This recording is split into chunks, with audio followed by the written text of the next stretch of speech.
जय हिंद दोस्तों, स्वागत है आप सभी का आपके अपने यूट्यूब चैनल एग्ज़ाम फतेह पर। आज हमारा 9th प्रैक्टिस सेट है। हमने 8 प्रैक्टिस सेट कर लिए हैं। आपके हिंदी के प्रैक्टिस सेट चल रहे हैं जो आपके यूपीपी और यूपी ट्रिपल एससी पैट और वीडियो जो री एग्ज़ाम होने वाला है, यानी जिस भी एग्ज़ाम में हिंदी पूछी जाती है उसके लिए आपका ये जो प्रैक्टिस सेट मैं करा रहा हूँ बहुत ही इंपॉर्टेंट है। तो आप इसे डेली अटैम्प्ट किया कीजिए। यदि आपने पिछले प्रैक्टिस सेट अटैम्प्ट नहीं किए हैं तो एक्स्ट्रा टाइम में वो भी आप अटैम्प्ट करें। ये आपका प्रैक्टिस सेट डेली 5 बजे आता है। तो आप सभी लाइव भी जुड़ सकते हैं और आप सभी अपना स्कोर कमेंट बॉक्स में बताया कीजिए कि आपका स्कोर कितना बन रहा है। और अपना स्कोर निरंतर बढ़ाने की कोशिश किया कीजिए। यदि आपके आज अगर 30 सही हो रहे हैं 40 में से, तो उसे अगले दिन 32 कीजिए। धीरे धीरे स्कोर बढ़ाइए और 35 प्लस लेकर जाइए। आपका स्कोर हर प्रैक्टिस सेट में 35 प्लस होना चाहिए। आइए एक बार सभी लोग क्लास को शेयर कर देंगे और चैनल पे नए हो तो सब्सक्राइब कर लेना। वीडियो पसंद आए, प्रैक्टिस सेट लगे हाँ महत्वपूर्ण है तो वीडियो को लाइक कर देना। आइए शुरू करते हैं। पहला गद्यांश दिया गया है, इसे पढ़ेंगे। हमारी हिंदी सजीव भाषा है, इसी कारण यह पहले अरबी, फारसी आदि के संपर्क में आकर उनके बाद में अंग्रेजी के भी शब्द ग्रहण करती जा रही है।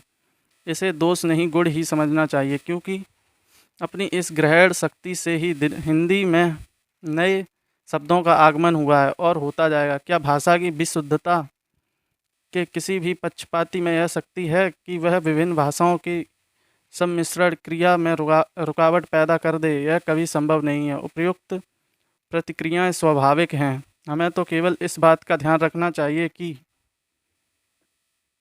सम्मिश्रण के कारण इस सम्मिश्रण के कारण हमारी भाषा अपने स्वरूप को तो नष्ट नहीं कर रही है, कहीं भाषाओं के बेमेल शब्दों के मिश्रण से अपना रूप तो विकृत नहीं कर रही है।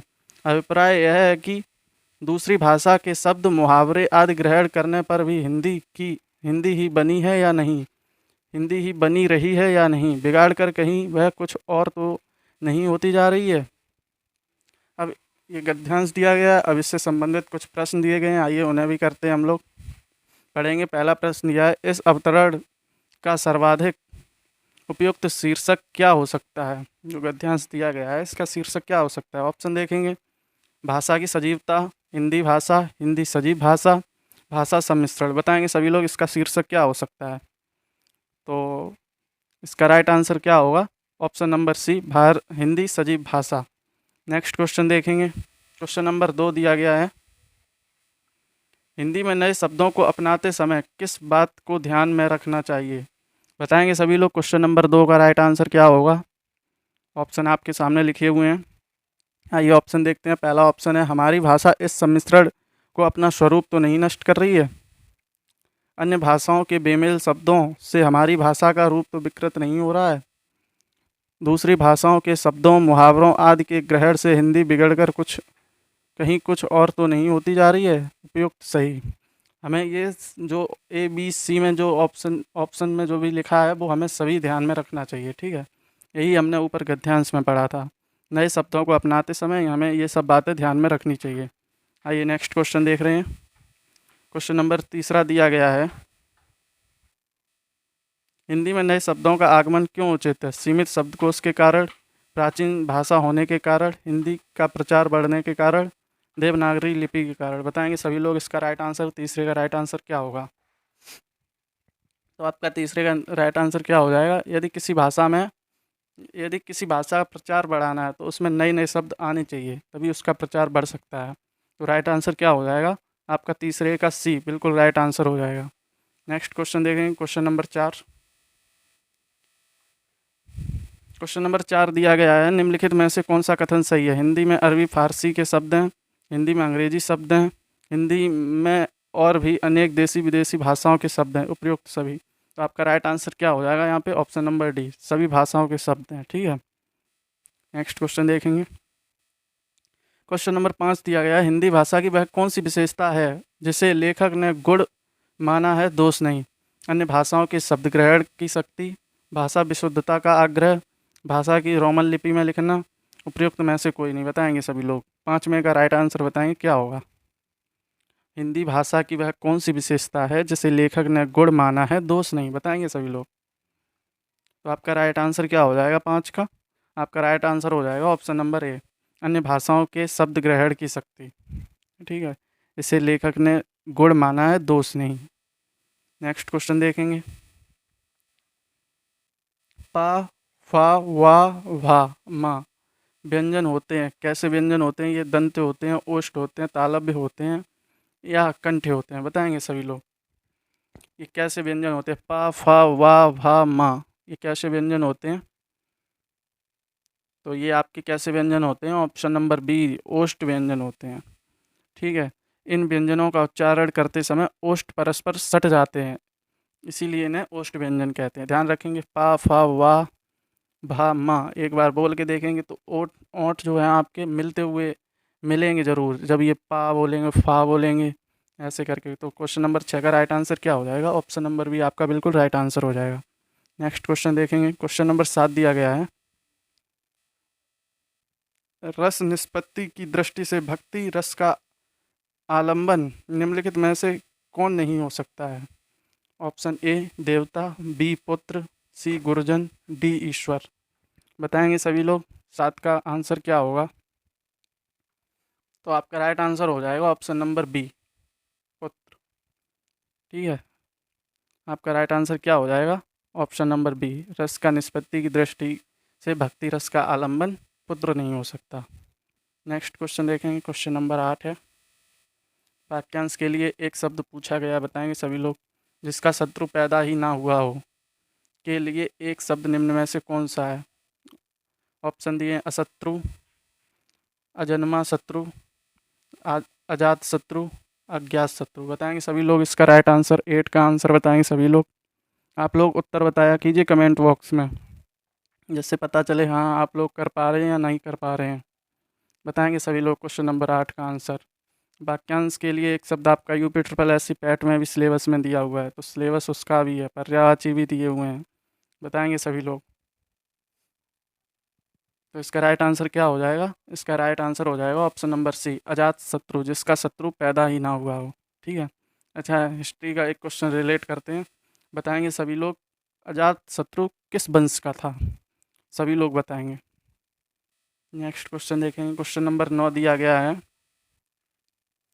मीन का पर्यायवाची शब्द है सिखी, सापक, विभावरी, मत्स्य। बताएंगे सभी लोग इसका राइट आंसर क्या होगा? ऑप्शन नंबर 9 का मीन का पर्यायवाची, मीन क्या होती है? मछली होती है, तो मछली का पर्यायवाची मत्स्य हो जाएगा। ध्यान रखेंगे सभी लोग, इसका ऑप्शन नंबर डी बिल्कुल राइट आंसर हो जाएगा, मीन का पर्यायवाची मत्स्य। नेक्स्ट क्वेश्चन देखेंगे। क्वेश्चन नंबर 10 है, घनिष्ठता का शुद्ध रूप निम्न में से कौन सा है? धनिष्ठता, घनिष्ठत, घनिष्ठता या घनिष्ठता। बताएंगे सभी लोग इसका राइट आंसर। अशुद्धि पहचाननी है आपको, कौन सा इसका शुद्ध रूप है, शुद्ध बताना है आपको। बताएंगे सभी लोग 10 का। तो आपका ऑप्शन नंबर सी घनिष्ठता आपका बिल्कुल राइट आंसर हो जाएगा। 10 का सी बिल्कुल राइट आंसर हो जाएगा। नेक्स्ट क्वेश्चन देखेंगे। क्वेश्चन नंबर 11 दिया हुआ है, निम्नलिखित जोड़ों में से उत्तम पुरुष वाले जोड़ों को पहचानिए। ऑप्शन है मैं, हम, तू, तुम, वह, वे, इससे, इन्होंने। बताएंगे सभी लोग, उत्तम पुरुष वाला बताना, उत्तम पुरुष वाले जोड़े। बताएंगे 11 का क्या होगा? तो आपको सभी को पता है 11 में कौन सा जोड़ा हो जाएगा? मैं और हम। जिन शब्दों को बोलने वाला अपने लिए प्रयोग करता है उसे उत्तम पुरुषवाचक सर्वनाम कहते हैं। ध्यान रखेंगे, अपने के लिए प्रयोग करें, वहाँ पे क्या होगा? उत्तम पुरुषवाचक सर्वनाम होगा। तो मैं और हम, ये क्या हो जाएगा? आपका उत्तम पुरुष वाले जोड़े हो जाएंगे। तो 11 का ऑप्शन नंबर ए आपका बिल्कुल राइट आंसर हो जाएगा। क्वेश्चन नंबर 12 देखेंगे। क्वेश्चन नंबर 12 दिया हुआ है, कटोरे भर उसने खीर खाई। वाक्य में अनुबद्ध संबंध बोधक अव्यय कौन सा है? कटोरे भर उसने खाई। आप सभी को पता है अव्यय कैसा है? अव्यय आपका अविकारी शब्द होते हैं। ठीक है, जिसे हम लिंग वचन का कारक में परिवर्तित नहीं कर सकते हैं, वो अविकारी शब्द कहलाते हैं। ठीक है, ध्यान रखेंगे सभी लोग। तो इसमें बताएंगे कौन सा शब्द संबंध बोधक अव्यय है। कटोरे भर उसने खीर खाई। बताएंगे सभी लोग, 12 का आंसर बताएंगे। तो आपका जो भर है इसे हम लिंग के तौर पे किसी में कन्वर्ट नहीं कर सकते। ठीक है, लिंग परिवर्तित नहीं कर सकते।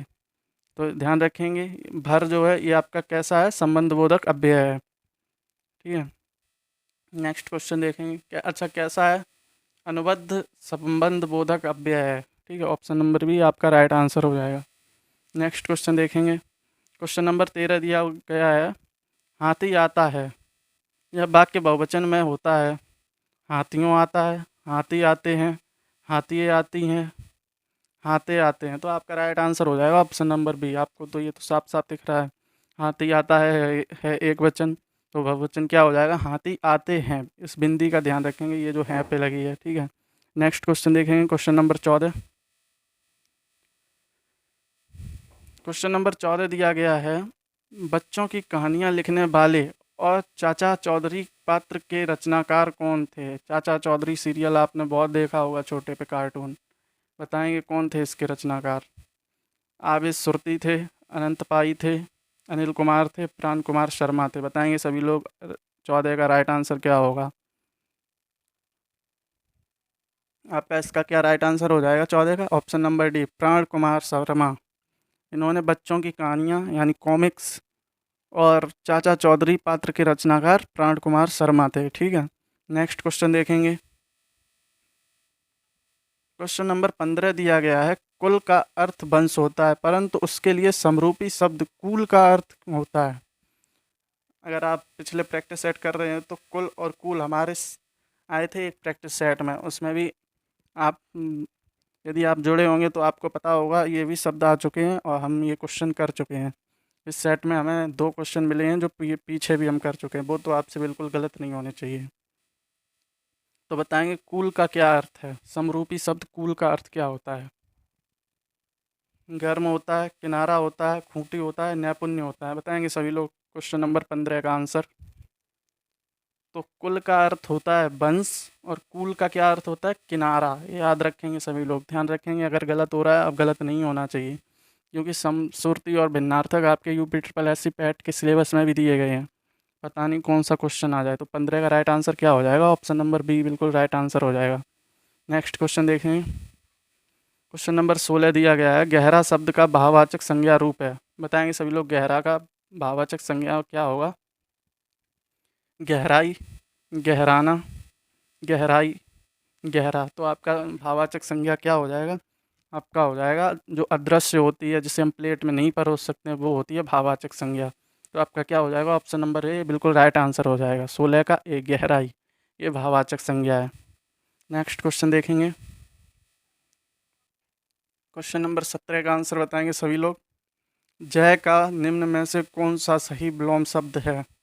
विजय है, परजया है, परविजय है, पराजय है। बताएंगे सभी लोग जय का विलोम शब्द। जय का विलोम शब्द क्या होगा, बताएंगे सभी लोग। तो जय का विलोम शब्द हो जाएगा आपका ऑप्शन नंबर डी पराजय। ठीक है, जय पराजय। बताएं आप लोगों का आंसर सही आना चाहिए, विलोम शब्द आपके गलत नहीं होने चाहिए। विलोम शब्द पर्यायवाची और वाक्यांशों के लिए एक शब्द आपके बिल्कुल गलत नहीं होने चाहिए, क्योंकि आपका एग्जाम आने वाला है 15-16 तारीख को। आप लोगों ने डाला तो ज़रूर होगा पैट का फॉर्म, तो आपका एग्जाम आने वाला है, ध्यान रखेंगे। विलोम शब्द पर्यायवाची और वाक्यांशों के लिए एक शब्द बिल्कुल भी गलत नहीं होने चाहिए। तो आपका राइट आंसर क्या हो जाएगा इसका, 17 का राइट आंसर हो जाएगा जय का विलोम शब्द होता है पराजय। नेक्स्ट क्वेश्चन देखेंगे, क्वेश्चन नंबर 18 दिया गया है, देशभक्ति में समास कौन सा है। द्वंद्व समास है, द्विगु समास है, तत्पुरुष समास है या अव्ययी भाव समास है। बताएंगे सभी लोग देशभक्ति में कौन सा समास है। तो देशभक्ति में अगर हम इसका समास विग्रह करेंगे तो क्या होगा, देश के लिए देश के लिए भक्ति, देश के लिए भक्ति। ठीक है, तो यहाँ पे के लिए आ रहा है, तो यहाँ पे आपका तत्पुरुष समास हो जाएगा। यदि तत्पुरुष में भी पूछे तो कौन सा हो जाएगा, इसमें संप्रदान तत्पुरुष समास हो जाएगा, क्योंकि संप्रदान का विभक्ति चिन्ह क्या होता है, उसका होता है के लिए, देश के लिए भक्ति, अर्थात संप्रदान तत्पुरुष समास। ठीक है, ध्यान रखेंगे सभी लोग। नेक्स्ट क्वेश्चन देखेंगे, क्वेश्चन नंबर 19 दिया गया है, कायिक, वाचिक, आहार्य और सात्विक किसके भेद हैं। अनुभाव के हैं, संचारी भाव के हैं, विभाव के हैं, स्थायी भाव के हैं। एक प्रैक्टिस सेट आया था, उसमें मैंने आपको ये चारों जो दिए गए हैं, कायिक, वाचिक, आहार्य और सात्विक, चारों को डिफाइन करके बिल्कुल बताया था। तो आपका ये क्वेश्चन बिल्कुल भी गलत नहीं होना चाहिए। यहाँ पे तो बिल्कुल सीधा पूछा गया है कि अनुभाव कि ये किसके भेद हैं, अनुभाव के हैं, संचारी भाव के हैं, विभाव के हैं या स्थायी भाव के हैं, बताएंगे सभी लोग।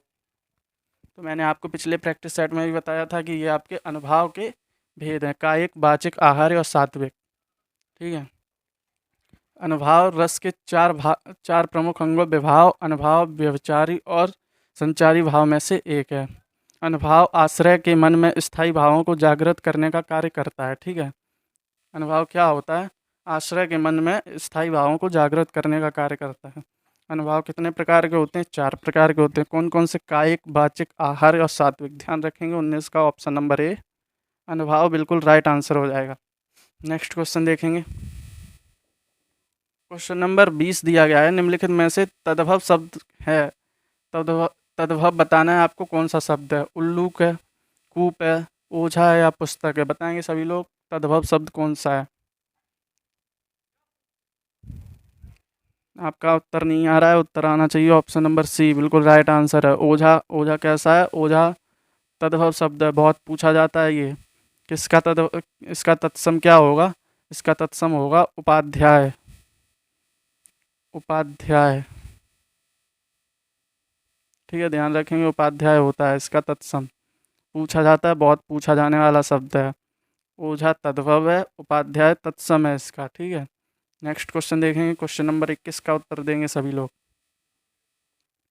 और अपना स्कोर लास्ट में कमेंट बॉक्स में ज़रूर बताया कीजिए। इससे पता चलता है आप लोग कितना कर पा रहे हैं। कोई भी नहीं बता रहा है, कोई भी अपना स्कोर नहीं बताता है लास्ट में। 40 में से आपके कितने सही हो रहे हैं बताया कीजिए। ठीक है। क्वेश्चन देखेंगे 21, निम्नलिखित शब्दों में से विशेषण को पहचानिए। ऐतिहासिक, उपासना, आश्वासन या अपेक्षा। बताएंगे विशेषण कौन सा शब्द है। तो आपका विशेषण शब्द कौन सा हो जाएगा यहाँ पे? ऑप्शन नंबर ए ऐतिहासिक आपका विशेषण शब्द हो जाएगा। जैसे बोल सकते हैं ऐतिहासिक उपन्यास या ऐतिहासिक दस्तावेज, मतलब जिसके बाद में हम संज्ञा का प्रयोग कर सकते हैं, वो आपका विशेषण होता है। विशेषण क्या होता है कि जो संज्ञा या सर्वनाम की विशेषता बताते हैं वो विशेषण कहलाते हैं। ठीक है। नेक्स्ट क्वेश्चन देखेंगे। क्वेश्चन नंबर 22 दिया गया है, अवलंब अविलंब शब्द युग्म का सही अर्थ है। सहारा शीघ्र, शीघ्र सहारा, आश्रम देर, सहारा देर। बताएंगे सभी लोग 22 का राइट आंसर क्या होगा। अवलंब अविलंब, बताएंगे सभी लोग। तो आपका राइट आंसर क्या हो जाएगा? सहारा और शीघ्र। ऑप्शन नंबर ए आपका बिल्कुल राइट आंसर हो जाएगा क्वेश्चन नंबर 22 का। नेक्स्ट क्वेश्चन देखेंगे। क्वेश्चन नंबर 23 दिया हुआ है, किनारा के लिए सही पर्यायवाची वाले शब्दों की पंक्ति को चुनिए। पर्यायवाची शब्द पूछा गया है किसका? किनारा का। पंक्ति दी गई है, ऑप्शन पढ़ेंगे। तट, तर, कगार। तट, तीर, कगार। तट, तीर, कगर। तट, तीर, कगार। बताएंगे सभी लोग कौन सा राइट आंसर होगा। किनारे के पर्यायवाची। पर्यायवाची आपके UP triple S C PET के सिलेबस में भी दिए गए हैं। तो आपका प्रैक्टिस सेट मैंने पहले ही बोला, जिस भी एग्जाम में हिंदी पूछी जाती है उसके लिए वेरी इंपॉर्टेंट है। मैं 25 प्रैक्टिस सेट कराऊंगा हिंदी के, फिर इससे थोड़े हाई लेवल के स्टार्ट होंगे। ठीक है। तो आप लोग जुड़े रहेंगे, ये नहीं कि ये ख़त्म हो जाए तो भाग जाओ, ऐसा नहीं होना चाहिए। आपकी तैयारी निरंतर आगे ही बढ़नी चाहिए, कभी भी कमज़ोर नहीं होने देना है। तो 23 का राइट आंसर क्या हो जाएगा? ऑप्शन नंबर बी तट, तीर, कगार आपका बिल्कुल राइट आंसर हो जाएगा। किनारे के यही पर्यायवाची शब्द हैं। नेक्स्ट क्वेश्चन देखेंगे। क्वेश्चन नंबर 24 दिया गया है, वर्णों के समुदाय को क्या कहते हैं? वर्णमाला, सर्वनाम, अक्षर, क्रिया। बताएंगे सभी लोग वर्णों के समुदाय को क्या कहते हैं। तो यहाँ पे आपका राइट आंसर हो जाएगा वर्णमाला, ऑप्शन नंबर ए। लेकिन यहाँ पे इसे देना चाहिए क्या? इसे देना चाहिए कि वर्णों के सार्थक क्रम को क्या कहते हैं। ठीक है। नेक्स्ट क्वेश्चन देखेंगे। Question number 25। क्वेश्चन नंबर 25 है, कृष्ण ने कंस को मारा। इस वाक्य में कारक क्रम से हैं। पहले इसमें बताना है कृष्ण ने, फिर बताना है कंस को। इन दोनों में बताना है कौन सा कारक है। कर्म या करण, करण या संप्रदान, कर्ता या कर्म, संबंध या कर्ता। बताएंगे सभी लोग क्वेश्चन नंबर 25 का राइट आंसर क्या होगा। कृष्ण ने कंस को मारा। बताएंगे सभी लोग। इसमें क्या होगा? कर्ता ने कर्म को। तो आपका राइट आंसर क्या हो जाएगा? आपका राइट आंसर हो जाएगा ऑप्शन नंबर सी, बिल्कुल राइट आंसर हो जाएगा। नेक्स्ट क्वेश्चन देखेंगे। क्वेश्चन नंबर 26 बताएंगे, जिसका वर्ण क्रम आदि लघु मध्य गुरु अंत लघु हो उसका गढ़ होगा भगड़ जगड़ तगड़ यगड़। बताएंगे सभी लोग। इसमें बोला गया है वर्ण क्रम हो आदि लघु और मध्य गुरु और लास्ट में हो अंत लघु। तो ये क्या होगा? ठीक है, बताएंगे सभी लोग उसका गढ़ क्या होगा। तो आप सभी ने पढ़ा होगा कि जब बारडिक छंद हम गिनते हैं तो उसमें हम क्या गिनते हैं? वर्ड गिनते हैं। उसमें गुरु होता है और लघु होता है। तो गुरु तो ये वाला हो गया, लघु ये हो गया। तो आपका क्या होगा इसका राइट आंसर? बारडिक छंदों में वर्ड गिने जाते हैं तब इनका प्रयोग होता है। जगड़ होगा, जगड़। ठीक है, ध्यान रखेंगे सभी लोग। इसका राइट आंसर क्या होगा 26 का? ऑप्शन नंबर बी, जगड़, बिल्कुल राइट आंसर होगा। नेक्स्ट क्वेश्चन देखेंगे। क्वेश्चन नंबर 27 दिया गया है, शुद्ध वाक्य चुनिए। बताएंगे सभी लोग। वाह कितना सुंदर दृश्य है। वाह कितना सुंदर दृश्य है। वाह कितना सुंदर दृश्य है। वाह कितना सुंदर दृश्य है। बताएंगे सभी लोग सही वाक्य क्या है। यहाँ पे ध्यान देंगे, यहाँ पे है लिखा है नहीं लिखा है। ठीक है, बताएंगे सभी लोग कौन सा राइट आंसर है। तो आपका राइट आंसर क्या हो जाएगा? ऑप्शन नंबर बी बिल्कुल राइट आंसर हो जाएगा। आप लोग सोच रहे होंगे ए भी तो हो सकता है, लेकिन मैंने बोला यहाँ पे दृश्य तो एक ही होगा ना। तो यहाँ पे हैं का प्रयोग किया गया है यानी बिंदी, यानी कि यहाँ पे बहुवचन दिखा रहा है लेकिन बहुवचन नहीं होगा। और यहाँ पे जो ऑप्शन नंबर बी दिया गया है यहाँ पे एक वचन दिखा रहा है। तो आपका राइट आंसर हो जाएगा ऑप्शन नंबर बी। और यहाँ पे सी में ये विषमयादि बोधक सही नहीं लगा रहा है।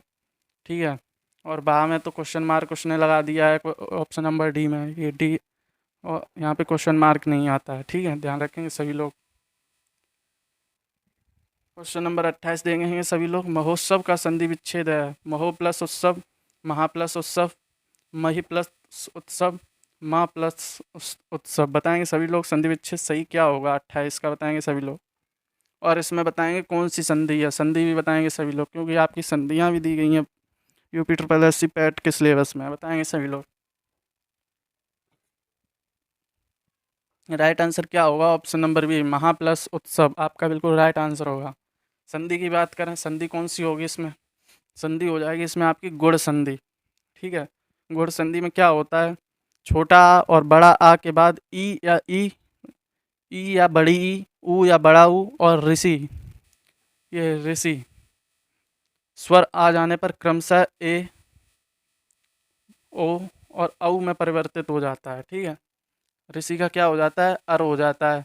और ए और ओ और अर में हो जाता है। जैसे महा यहाँ पे आ गया आ, बड़ा आ, और यहाँ पे क्या आ गया? छोटा ऊ। तो ये आपका क्या हो जाएगा? ओ हो जाएगा, महोत्सव। ठीक है, ध्यान रखेंगे सभी लोग। अच्छा उदाहरण है, आपका पूछ सकता है पैट में भी, कोई बड़ी बात नहीं है। नेक्स्ट क्वेश्चन देखेंगे। संधि भी बता दी, गुण संधि है। ठीक है, नेक्स्ट क्वेश्चन देखेंगे। क्वेश्चन नंबर 29 है। क्वेश्चन नंबर 29 का सभी लोग आंसर बताएंगे। सत्याग्रह का सही सामासिक विग्रह निम्न में से कौन सा है? समास विग्रह बताना है सत्याग्रह का। बताएंगे सभी लोग। और इसमें मैं पूछ रहा हूँ आपसे, इसमें समास भी कौन सा होगा? इसमें तो पूछा गया है कि समास विग्रह, समास भी बताना है आपको कौन सा समास होगा इसमें। तो ऑप्शन पढ़ेंगे। ऑप्शन ए दिया है सत्य का आग्रह, सत्य के लिए आग्रह, सत्य के आग्रह, सत्य में आग्रह। बताएंगे सभी लोग। तो सी और डी तो आपके बिल्कुल गलत हो जाएंगे, ये तो होगा ही नहीं। अब यहाँ पे देखेंगे ऑप्शन नंबर ए, सत्य का आग्रह, ये भी नहीं होगा। तो आपका राइट आंसर क्या होगा? सत्य के लिए आग्रह होता है सत्याग्रह। तो ये इसमें कौन सा समास है? इसमें है आपका तत्पुरुष समास। तत्पुरुष समास में भी हम देखें तो कौन सा है? ये आपका संप्रदान तत्पुरुष समास है। संप्रदान का विभक्ति चिन्ह क्या होता है? के लिए, संप्रदान के लिए। ठीक है, नेक्स्ट क्वेश्चन देखेंगे। क्वेश्चन नंबर 30 दिया गया है, कमल कोमल कर में संप्रीत, इस पंक्ति में किसका लोप हुआ है? वाचक शब्द, उपमेय, उपमान, समान धर्म। बताएंगे सभी लोग इसमें किसका लोप हुआ है। क्वेश्चन नंबर 30 बताएंगे।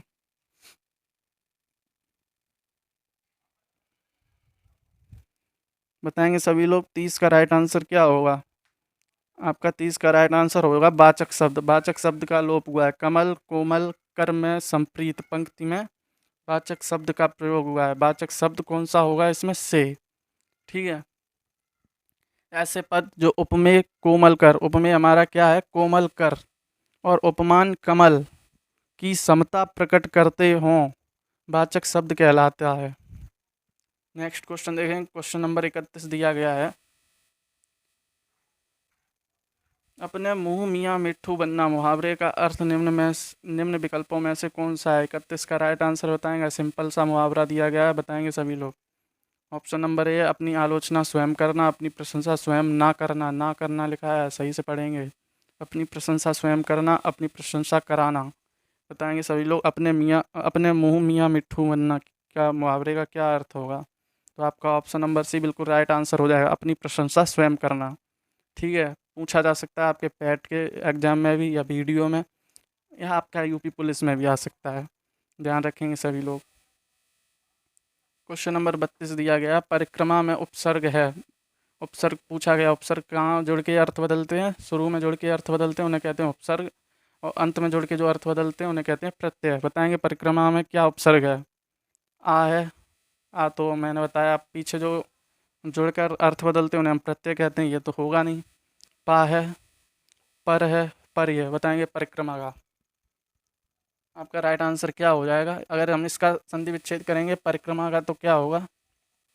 इसका संधि विच्छेद होगा पर प्लस क्रमा, परिक्रमा। तो इसका राइट आंसर क्या हो जाएगा। ऑप्शन नंबर डी पर बिल्कुल राइट आंसर हो जाएगा क्वेश्चन नंबर 32 का। क्वेश्चन नंबर 33 भी यहीं पे देख लेंगे। निम्न में से कौन सा शब्द स्त्रीलिंग है। सौभाग्य, सुंदरता, काव्य या चंद्र। बताएंगे सभी लोग कौन सा शब्द स्त्रीलिंग है। बताएंगे सभी लोग। तो यहाँ पे आपका सुंदरता जो शब्द लिखा हुआ है ये आपका कैसा है, ये स्त्रीलिंग शब्द है। ये कैसे बना है। जो ये सुंदर शब्द, सुंदर एक विशेषण शब्द है। ठीक है। और या फिर सुंदर पुल्लिंग भी है, उसमें ताप प्रत्यय लगाकर आपका सुंदरता बनाया गया है। ठीक है। ये एक स्त्रीलिंग शब्द है। क्वेश्चन नंबर 34 देखेंगे। क्वेश्चन नंबर 34 दिया गया है। निम्नलिखित में विलोम की दृष्टि से शुद्ध युग्म में अल्पज्ञ बहुज्ञ। शुद्ध युग्म पूछा है विलोम की दृष्टि से। अल्पज्ञ बहुज्ञ, संयुक्त संधि युक्त, समस्त अभ्यस्त, अज्ञ अनभिज्ञ। बताएंगे सभी लोग विलोम की दृष्टि से शुद्ध युग्म कौन सा है। क्वेश्चन नंबर 34 का राइट आंसर बताएंगे सभी लोग। तो आपका राइट आंसर क्या हो जाएगा। अल्पज्ञ और बहुज्ञ आपका राइट आंसर हो जाएगा। अल्पज्ञ का अर्थ होता है कम जानने वाला, और बहुज्ञ का अर्थ होता है बहुत जानने वाला। नेक्स्ट क्वेश्चन देखेंगे। क्वेश्चन नंबर 35 दिया गया है। निम्न में से कौन सा शब्दालंकार नहीं है। श्लेष, यमक, अतिशयोक्ति, अनुप्रास। बताएंगे। बताएंगे सभी लोग। शब्दालंकार नहीं है, कौन सा शब्दालंकार नहीं है। श्लेष, यमक, अतिशयोक्ति या अनुप्रास। बताएंगे सभी लोग। आप सभी को पता होगा जो अतिशयोक्ति है ये एक अर्थालंकार है, और श्लेष, यमक और अनुप्रास ये कैसे अलंकार हैं। ये आपके शब्दालंकार हैं। कैसे शब्दालंकार। तो अतिशयोक्ति आपका ऑप्शन नंबर सी बिल्कुल राइट आंसर हो जाएगा। नेक्स्ट क्वेश्चन देखेंगे। क्वेश्चन नंबर 36 दिया गया है। जो पहले कभी ना हुआ हो के लिए एक शब्द निम्नलिखित में से कौन सा है। वाक्यांश के लिए एक शब्द पूछा गया है जो पहले कभी ना हुआ हो। बताएंगे सभी लोग इसका उत्तर। क्वेश्चन नंबर 36 का ऑप्शन नंबर ए दिया हुआ है अभूतपूर्व, बी दिया हुआ है अभूतपर्व, और सी दिया गया अभूतपूर्व, या डी दिया गया अभूतपूर्व। बिल्कुल सिंपल क्वेश्चन बन गया आपके लिए, क्योंकि यहाँ पे अशुद्धि दी गई है आपके ऑप्शंस में ही। तो आपका राइट आंसर यहाँ पे क्या हो जाएगा। 36 का राइट आंसर बताएंगे सभी लोग। तो आपका ऑप्शन नंबर ए बिल्कुल राइट आंसर हो जाएगा, क्योंकि ये आपका वर्तनी की दृष्टि से भी शुद्ध लिखा हुआ है अभूतपूर्व। ध्यान रखेंगे सभी लोग। क्वेश्चन नंबर 37 देखेंगे। पाँव का तत्सम रूप क्या होगा। पाँव एक तद्भव है, तद्भव का इसका पाँव का तत्सम क्या होगा। बताएंगे सभी लोग। ए दिया है पाद होगा, पादु होगा, पैर होगा, या पद होगा। बताएंगे सभी लोग। क्वेश्चन नंबर 37 का आंसर। तो आपका क्वेश्चन नंबर 37 का आंसर क्या हो जाएगा? ऑप्शन नंबर ए बिल्कुल राइट आंसर हो जाएगा, पाद।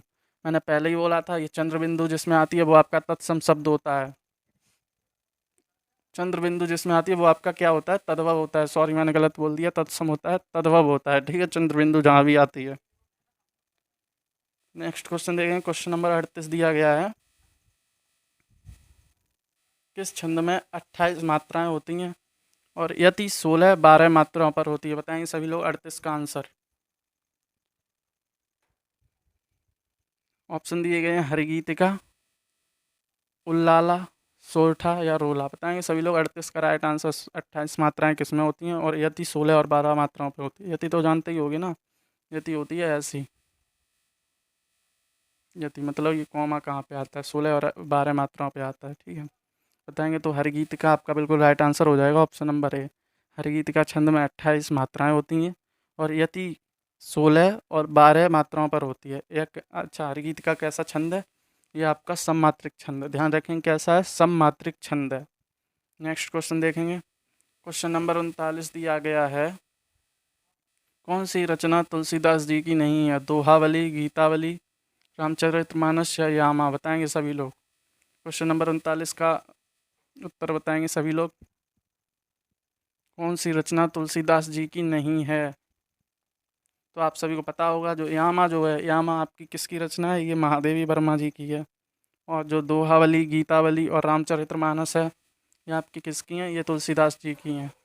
तो 39 का राइट आंसर क्या हो जाएगा? ऑप्शन नंबर डी बिल्कुल राइट आंसर हो जाएगा। नेक्स्ट क्वेश्चन देखेंगे, ये आप आज के प्रैक्टिस सेट का लास्ट क्वेश्चन है। देखेंगे सभी लोग, 40 दिया गया, बच्चा में पन प्रत्यय जोड़ने से निर्मित शब्द क्या होगा? बच्चापन, बचावपन, बचावपन या बचपन। बताएंगे सभी लोग। बच्चा में यदि पन प्रत्यय जोड़ दें तो क्या शब्द निर्मित होगा? तो आपका यहाँ पे बचपन बनेगा। क्या बनेगा? बचपन। बचापन, बचावन नहीं बनेगा, बचावपन नहीं बनेगा, बच्चापन नहीं बनेगा, बचपन बनेगा। तो क्वेश्चन नंबर 40 का राइट आंसर क्या हो जाएगा? आपका ऑप्शन नंबर डी, बचपन बिल्कुल राइट आंसर हो जाएगा। तो आज का प्रैक्टिस सेट बताइएगा आप लोगों को कैसा लगा, और जुड़ जाया कीजिए। डेली 5 बजे आपका ये प्रैक्टिस सेट होता है।